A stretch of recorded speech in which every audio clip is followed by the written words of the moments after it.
Le fort de Brendonck est édifié au début du XXe siècle, comme élément d'une enceinte de fort défensif autour d'Anvers et sa zone portuaire stratégique.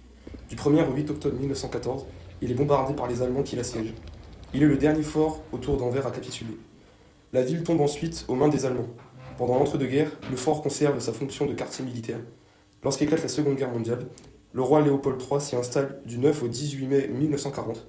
Le fort est alors choisi pour abriter le quartier général de l'armée belge et son état-major.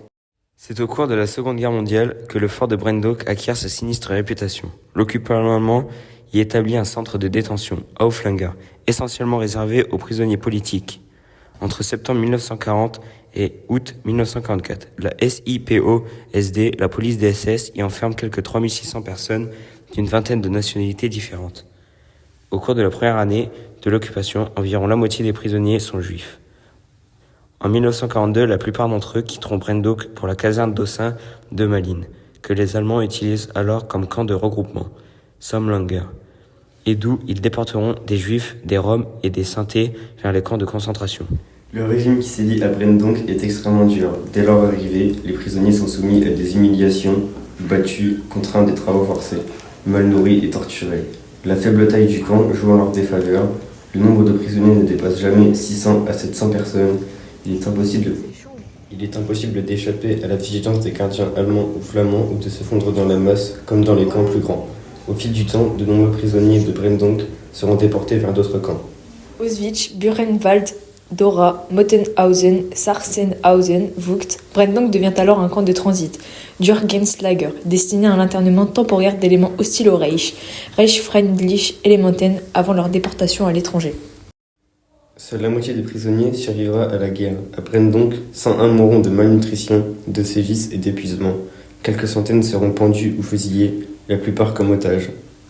De camp de prisonniers à Mémorial, lorsque les Britanniques arrivent sur place le 4 septembre 1944, à la Libération, il n'y a plus personne. Le fort sert alors de lieu de détention temporaire pour les prisonniers de guerre allemands. Mais très vite, la résistance l'utilise de nouveau comme camp.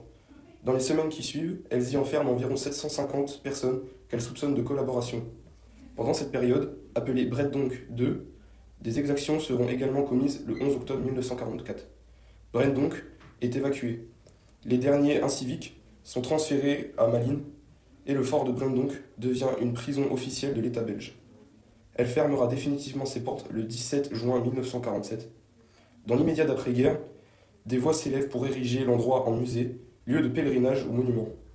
À l'été 1947, le site se voit attribuer le titre de mémorial national du fort de Brendonck. Aujourd'hui, le fort de Brendonck, l'un des camps les mieux conservés d'Europe, fait partie du War Heritage Institute. Le but de la construction européenne est essentiellement d'assurer la paix entre les deux pays anciennement rivaux lors de la Seconde Guerre mondiale. L'idée remonte à Victor Hugo, Un jour viendra, les États-Unis d'Europe.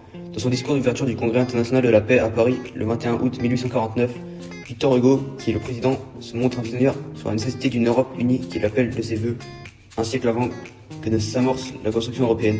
À la fin de la Deuxième Guerre mondiale, le Français Jean Monnet propose une construction à petits pas.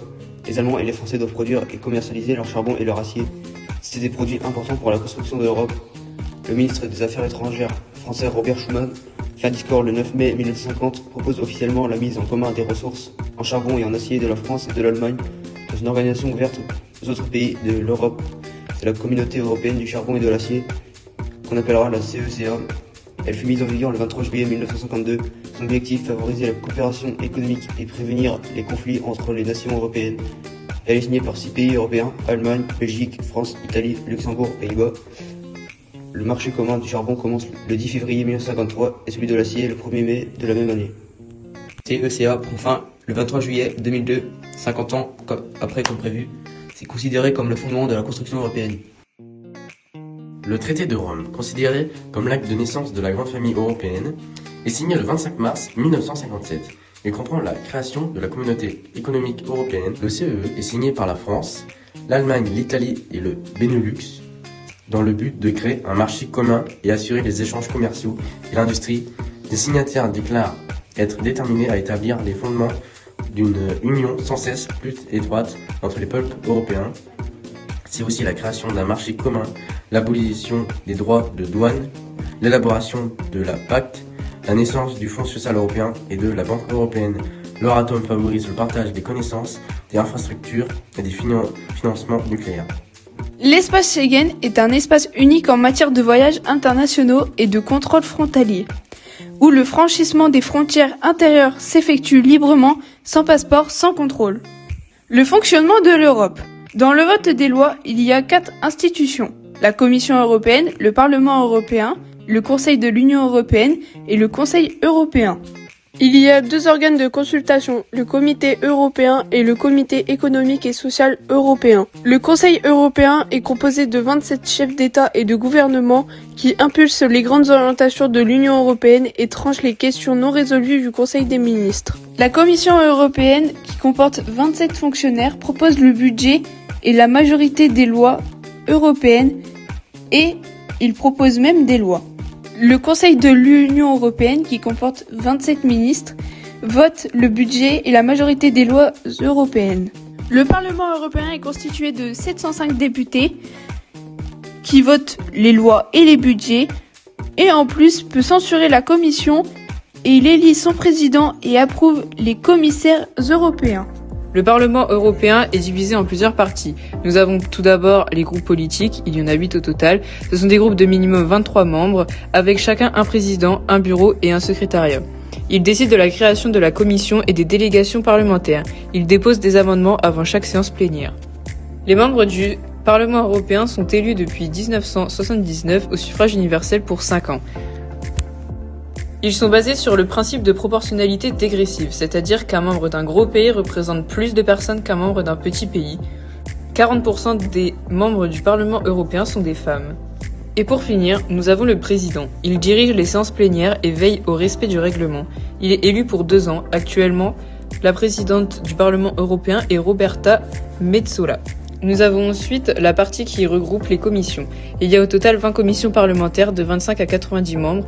Elles élaborent et adoptent des propositions législatives et des rapports d'initiative et elles préparent les séances plénières. La citoyenneté européenne est une innovation majeure du traité de Maastricht signé en 1992. Il faut avoir la nationalité d'un État membre pour avoir la citoyenneté européenne. Lorsqu'une personne a la citoyenneté européenne, il a le droit de circuler, de séjourner, de travailler et d'étudier, de voter, et il a aussi la protection des autorités diplomatiques et consulaires. Aucune discrimination entre les citoyens de l'Union européenne. La Charte des droits fondamentaux de l'Union européenne a été proclamée lors du Conseil européen de Nice le 7 décembre 2000. Elle est constituée de 54 articles qui traitent essentiellement de la dignité, de la liberté, de l'égalité, de la solidarité, de la citoyenneté et de la justice. Les pères de l'Europe sont à l'origine de la fondation européenne. Ce sont eux qui ont apporté les plus grandes idées de l'Union européenne. Parmi les pères fondateurs, nous pouvons trouver Konrad Adenauer, Joseph Beck, Johann Wilhelm Beyen, Winston Churchill, Alcide de Gasperi, Walter Holstein, Sitche Mansholt, Jean Monnet, Robert Schuman, Paul-Henri Spaak, Altier Spinelli.